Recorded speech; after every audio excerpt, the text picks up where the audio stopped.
Hey guys, it's Reese. Welcome back to the channel. So, yeah, I can't remember exactly what diecast card collecting channel mentioned this on, like, either something on my channel or some other diecast card collecting channel, but this one diecast card collector said that moving parts and Matchbox collector lines are the same thing. And I'm just going to mention something. They're not. You can easily tell multiple differences right away. Look at the collector's packaging compared to the moving parts packaging. You see this thing here? It's called a travel case box for the collector's car. And here's the other thing: not every single collector's car will have like you know, opening part, whether it's like a door or the hood or the trunk, because some of them aren't made that way. And another thing is the Matchbox collector cars, I believe every single one of them always has rubber tires, whereas the moving parts cars have plastic tires, and therefore would actually go a lot quicker down a Hot Wheels 6 lane track or down any Hot Wheels track, even if it's like just one that's 2 lanes long only. So yeah, um, again, I've unfortunately forgotten what the channel's name was and whether it was on one of my videos or post on my YouTube channel for, me being a diecast card collector or a different diecast or other diecast card collecting channel, but uh, some diecast card collecting channel had left a comment on one of my videos or my post about, Matchbox collectors and moving parts cars, and literally said they're the exact same thing, they're the exact same line, there's no differences in like price or packaging or any of that sort. They didn't even go into full details about like differences whatsoever. They literally just called them the same line from Matchbox, and it's like, no, they are completely different. I mean, seriously, you can easily tell that this is completely different from this right here.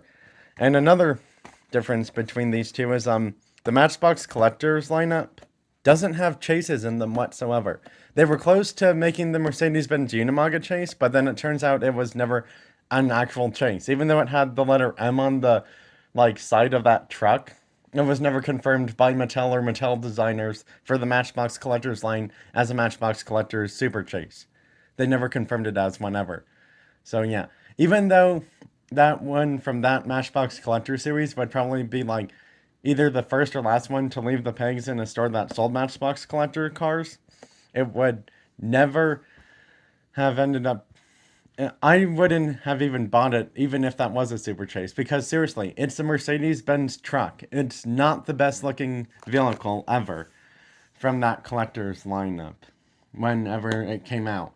They had better ones in that series. In fact, funny enough is a few times I would see the Unimog being left behind because I guess others would think it's really ugly somehow. I mean, the funny thing is, even though that was like probably Mercedes Benz like first ever truck they made, years later they made a different truck called the X Class, and funny enough is Matchbox hasn't made that as a collector's vehicle just yet, and hopefully they do at some point because that one actually looks a lot better compared to the Unimog.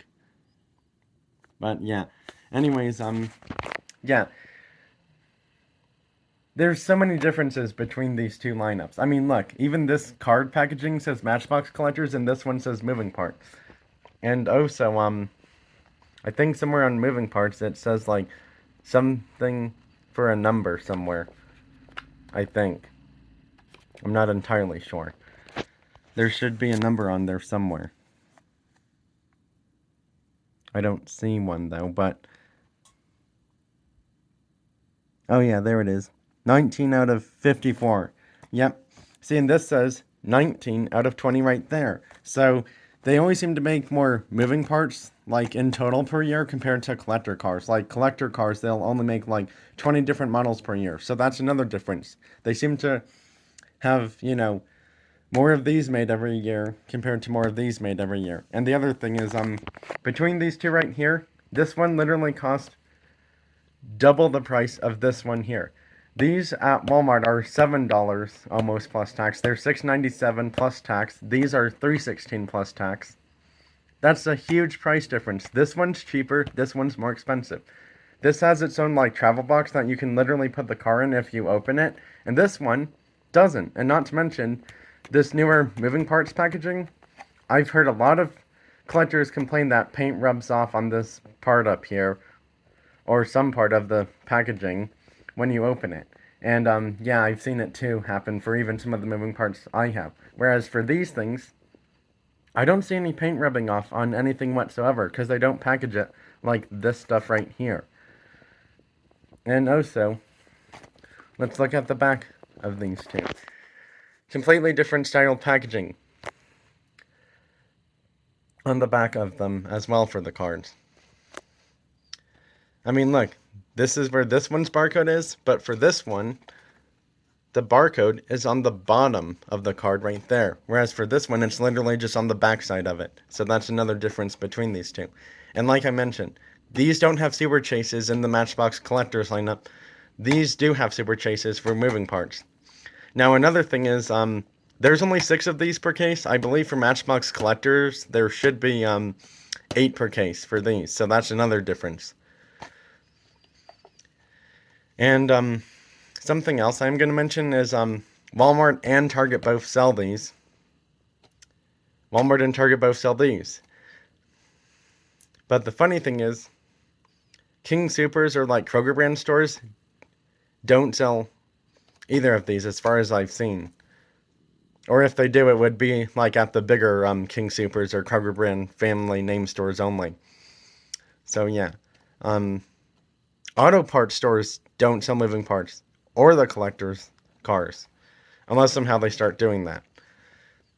So yeah, but if I missed any differences between Matchbox collectors and Matchbox moving parts for this informational video, please let me know in the comments below this video, because I'm only making this video to, you know, set aside any confusion that any diecast car collectors would have between confusing these two lineups for, you know, Matchbox lines for moving parts and collectors, because they are two separate products from Matchbox.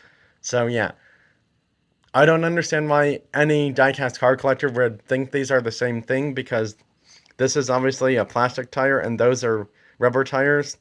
You can't really tell right away that it is a rubber tire, but every time I've opened the collector cars, you can easily tell right away the rubber tires because of how easy it is to take the tire on and off of the car. That's it for this video, but everyone, thanks for watching. Have a great rest of your week and weekend.